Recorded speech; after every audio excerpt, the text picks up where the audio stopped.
Seekor macan tutul ditemukan warga di kawasan Gunung Mas Cisarua, Kabupaten Bogor dalam kondisi terjerat jebakan babi hutan.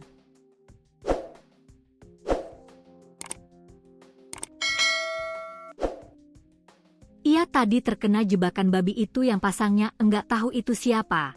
Biasanya ada pemburu anjing pemburu gitu, kata polisi hutan Balai Konservasi Sumber Daya Alam, BKSDA, wilayah Bogor, Dani Hamdani saat dikonfirmasi Kompas.com, Jumat, 3 April 2026. Tim BKSDA dan Taman Safari Indonesia yang menerima laporan tersebut bergegas menuju lokasi temuan untuk melakukan proses evakuasi. Proses tersebut dilakukan sangat hati-hati dengan cara dibius sesuai prosedur yang telah ditentukan. Kita sopnya pakai tim medis dari TSI, ada dokternya. Kita enggak bisa sembarangan main bius, dosisnya disesuaikan. Evakuasi sih karena banyak warga jadi sedikit lama dan karena ada di rumput-rumput gitu kesulitan ke medannya aja.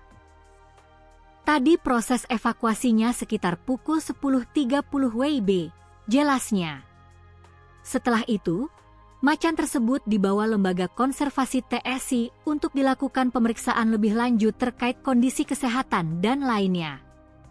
Kita lihat kondisinya 1-2 hari, nanti kita lepas liarkan lagi, ungkapnya.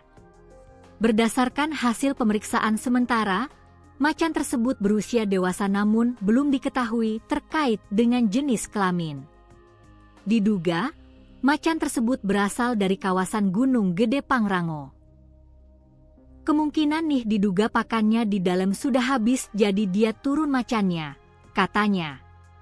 Lebih lanjut Direktur Utama Taman Safari Indonesia, TSI, Aswin Sumampau mengatakan, pihaknya menerjunkan tim life science yang mencakup dokter hewan, paramedik dan kurator untuk melakukan penyelamatan di lokasi.